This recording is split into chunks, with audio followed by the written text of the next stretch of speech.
So this is Steve taking black and Jerry taking white.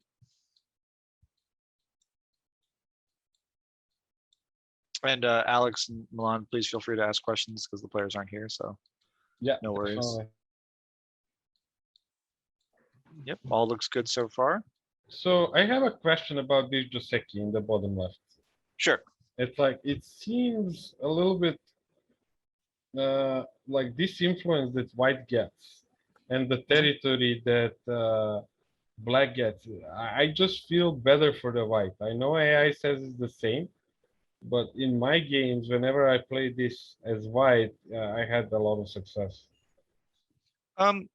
I think you probably have success because you get Sente to play elsewhere, to be perfectly honest. Like the local group, like not counting moves or anything like that, the local group I think favors black in terms of the number of points that you're going to get out of it, right? Because white's really only going to get maybe 3 to 5 points here.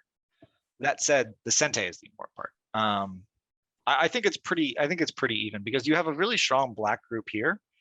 And you know, they use an equal amount of stones. I don't know. It's hard to say why, but like, you know, again, just counting territory, you have 2, 4, 6, 8, maybe 10 points for black here. You have maybe 4, 5, 6, 7, 8 points for white here. So maybe black gets a slight advantage on the territory count, but white gets a little bit of Sente to play elsewhere. So that would be my rationale for it. But I don't expect white to really make much territory here because black can always play a move like this, right? In which case that'll expand black's corner and take away. It depends who gets back there first, right? Yeah. So I think it's probably fine for both sides. And also, you know, black can play a very light move, like something like this, and really reduce the effectiveness of this wall as well. Yeah, that's a useful thing to know, how to reduce it. But yeah, I mean, this, you know, keep in mind, this is black's cache, right? This is not cache for white.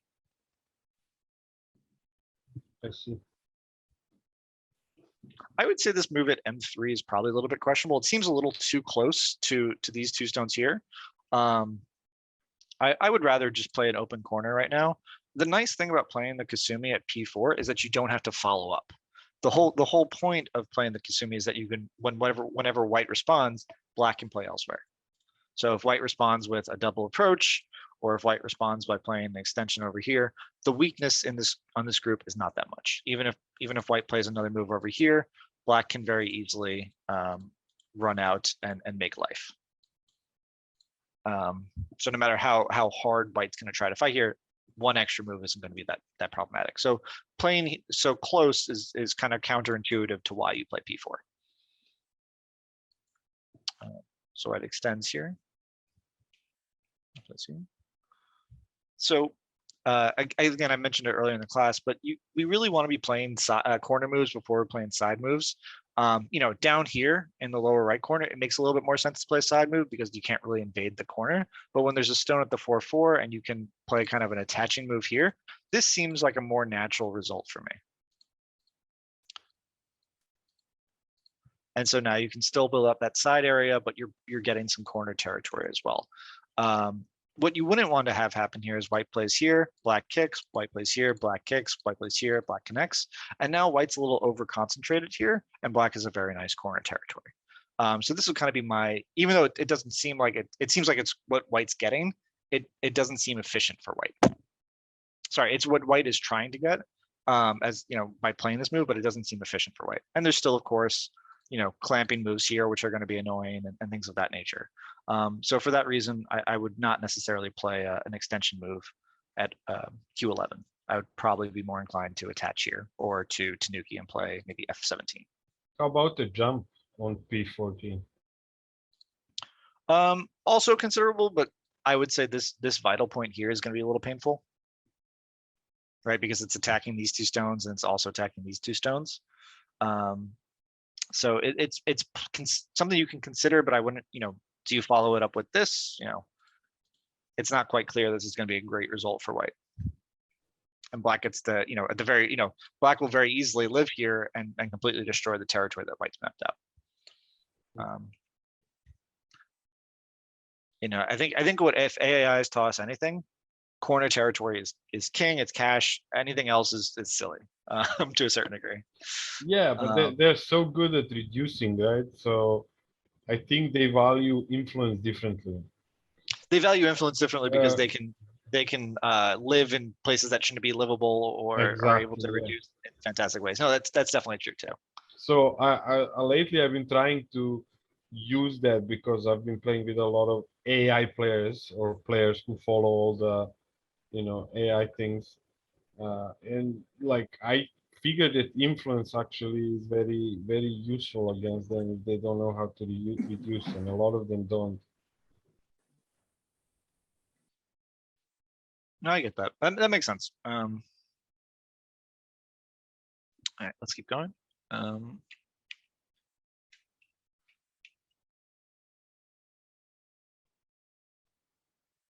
So I think the Hane here for white might be a little questionable, because the whole point of playing this variation was so that you can build up strength on this side, right? And so when you play this move here, well, what if black decides to switch sides? Um, now is this white wall here being used particularly effectively? I would argue no, because black has these two stones over here to make it so that these stones are not going to be used very well. And this wall that white was trying to map out in this area over here, making good use of the strength from over here, is now being used, is not being effective at all. It's allowing, excuse me, it's allowing black to get that territory. So neither direction is white particularly happy in this scenario. So I think in the game, black just played here, which allowed white to completely surround the white on the inside. Sorry, white completely surrounded black on the inside, which ended up being quite nice. But I think in general, black would have been better off taking the outside territory here. And so in this position, I think white made out quite well. We have Steve here, so Yes, Steve, we have you. Hi guys, So- thanks for the review. Yeah, of course. So this move by black here is definitely too small right now. White's going to play here, black's going to play here, and now white can play elsewhere. White can play a really large move like this and map out a huge framework on the outside, and black only got an extra 3 or 4 points in the corner. So the Atari at B16 is too small. If anything, black should be considering, maybe a reduction move at D7, an expansion move at H5, or I would say probably, maybe something like this would also be okay. One of these types of moves, something to reduce this framework that white has built up. This just allows white to get sente and build a large framework. So I'm not a huge fan of these kind of like side moves when you have such strong framework on both sides. The idea being that you've spent so many moves on the outside to get center and side territory as opposed to corner territory, that you need to be making territory using these stones, right? You're only making territory using up to the D line, but you have stones that go up to the F line, right? So we're kind of not making good use of these F line stones and even the G line stones up here, right? If black just plays a reduction move like this, are you really going to get enough territory? And can we say that these extra stones here were particularly helpful? And I would say the answer is probably no. And so for that reason, I would be more inclined to probably play something like this and try to attack on a larger scale. Or maybe if you feel a little too aggressive, you can play something like this. But I think that playing here is just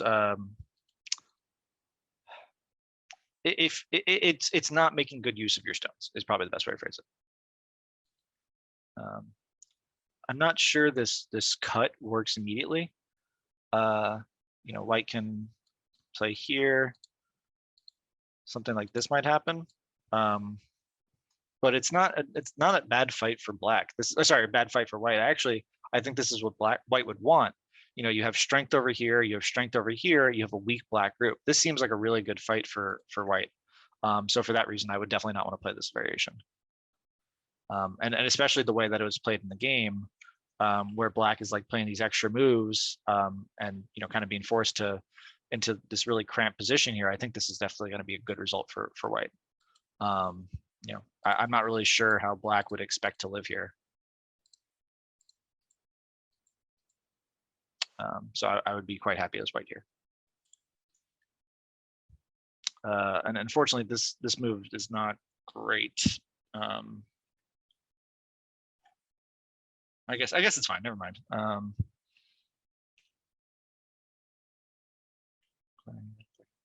Yeah, so black ends up living, but white's influence is so nice over here, and it's built up this massive framework over here. So I would say this fight is definitely advantageous for white. All black made was 2 points, but you know, we could have made potentially a little bit more territory. We could have taken away more territory by maybe doing a clamp here. So I think the cut was probably a little questionable. We also have invasion points over at D9, reduction points at F11. So this cut seems premature. Yeah, that was my intention, was actually to pincer it, or to, you know, play the V14 when I took that last stone. And then for whatever reason, my misread said that I could cut it. So I don't know what I was. Maybe clamp instead of a cut would be better. Yeah, I think the clamp is going to be your best bet here. Yeah, that clamp was what I thought when I actually took the other stone, intending to clamp and just get under there because I was trapped in. But then I read something foolish. I don't know, under pressure. Yeah, I mean, this would be I think too greedy for white.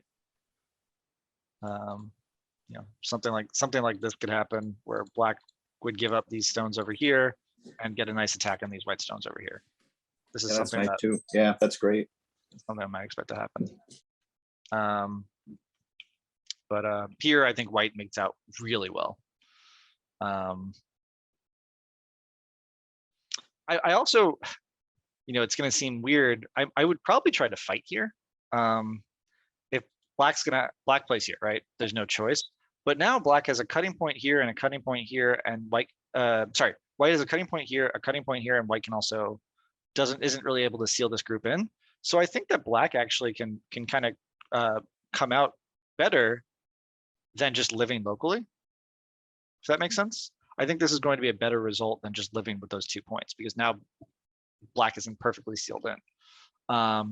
So I think you lost maybe a good opportunity to come out here instead of just connecting, because now there's no more pushing, there's no more cutting. It's just all alive really for white. Although I will say this cut is going to be problematic for white. So maybe you're eyeing that later on.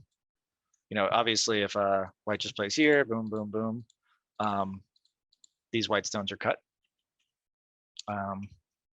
So maybe maybe to say that this move at F10 for white is too greedy, because black has this cut here.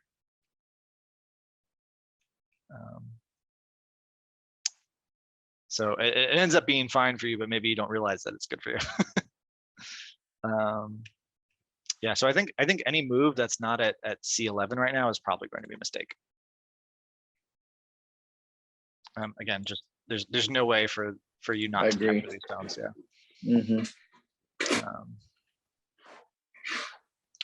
So this is maybe kind of forgetting what we use thickness for. This move at K17, you know, we don't use thickness to get territory. We use thickness to attack. By attacking, we get territory. This kind of attachment move here is really just going to allow black to solidify its corner over here. I don't think this is the type of move that we want to be playing when we have such a thick white wall here. I think we'd probably be rather play something like R17, live locally, and make it so that black is not going to have a ton of territory on the outside because of our thick white wall here. So, you know, the nice thing about what you can do with thickness is you can play moves that you might not necessarily be able to do, right? If you had a weak stone in this area, this weak white stone, you wouldn't want to necessarily give black a ton of strength on the outside, right? But because you're so strong here, you can live in the corner with almost reckless abandon. That concept makes sense, as opposed to making, you know, 2 or 3 points worth of territory, maybe 4 or 5 points worth of territory. We'd rather try to force our opponent into our strength. Sure. And even this result's still not great for you. It's only, 6 to 8 points here. We spent far too many moves here for the amount of points that we're getting. And then black gets this big move at R16, which solidifies the corner. Although I guess you didn't play white. I apologize, Steve. Oh, that's good. It's still good learning. Yeah. Yeah, I mean, any move that's not this C11 cut is wrong right now. So, maybe white should just. I watched that the entire game, and I don't know why I was having such a hard time reading that out. When I looked at it the next morning, I was like, "You idiot! Just play the C11." Yeah. And that probably would have completely turned around the game.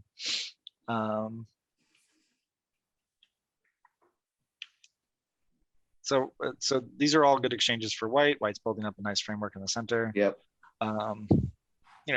Because of the cut that's there, black is actually ahead, but it doesn't look that way necessarily on the board. It looks like it's probably an even-ish game.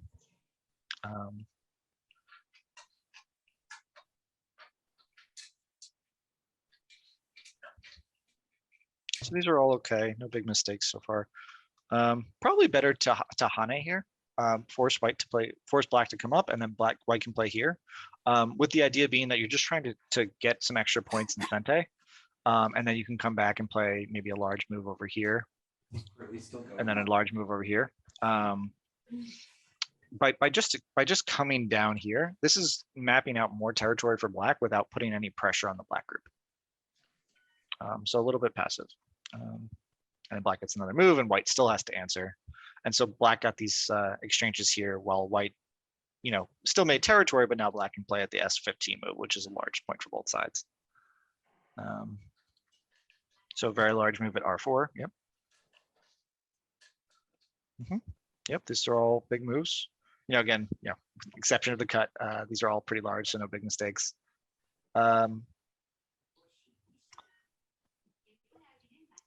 wouldn't. This is something that maybe it doesn't appear to be a mistake, but it's probably good to kind of get rid of these moves from your vocabulary to a certain degree. This kind of extension move. Do you know why? Well, the bottom line is they close the opportunity, right? We just don't have any Moyo though, or any Aji there anymore. It's not that there's no Aji. There's more Aji for you now. So sorry, more Aji for white, I should say. So right, by playing here, white actually gets 2 extra co-threats out of this. One here, right? Black plays here. One here, black plays here. Whereas if you just capture, you can still play it A4 later on, but you're like points wise, it's exactly the same because when you play here, white plays here, plays here. It's exactly the same. But you now have 2 extra co-threats you have to deal with. Okay. So and that happens quite frequently with these types of moves where you're just like, oh, I'll play a tiger's mouth versus a connection. Being mindful of how many co-threats you're giving your opponent is going to be really helpful too.